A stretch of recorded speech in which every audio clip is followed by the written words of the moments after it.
Trahedya sa Taytay Rizal, 3 po ang patay matapos araruhin ng isang closed van. Arestado ang driver na nakaidlip daw habang nagmamaneho. Balitang hatid ni EJ Gomez.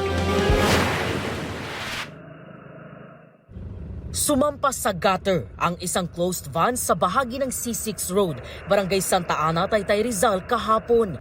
Sa isa pang CCTV video na kuha ng isang junk shop, kita ang mabilis na pagtakbo ng sasakyan hanggang sa sumalpok ito sa gilid ng kalsada. Naglabasan at nagsigawan ng mga tao.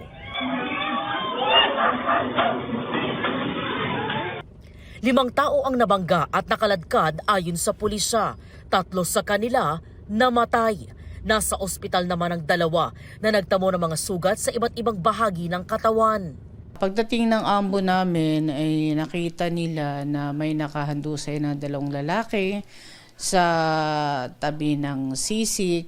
Tapos ang sa ilalim ng van may 2 lalaki nakahandusay din doon. Wala nang buhay. Tapos nakita namin na duguan na.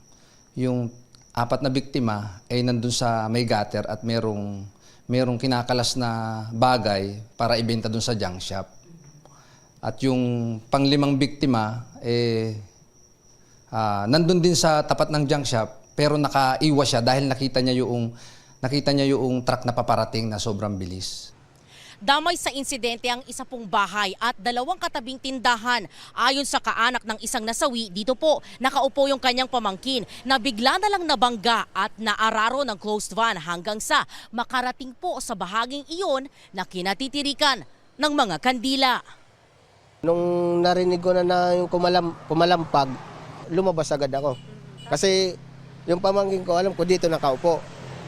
Tinakbo ko. Pag silip ko ng ganyan, wala na. Nakaladkad talaga siya, naipit. Dala talaga siya ng van. Kasama ng mga ibang tao, hindi talaga katanggap-tanggap yun.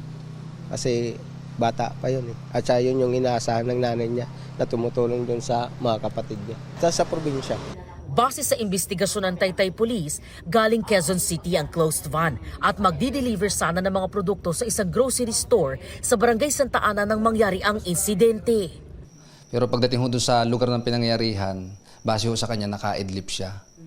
Kaya nawala ng kontrol, sumagasa siya doon sa gilid ng kalsada, sa may gutter. Ligtas naman daw ang pahinante at naaresto ang 41 anyos na driver ng closed van. Hindi mo na ako bibigyan ng impormasyon. Impormasyon. Hingi po ako sa ng tawad. Sa custodial facility ng Taytay Police nakadetain ang driver na maharap sa reklamong reckless imprudence resulting in multiple homicide and damage to property.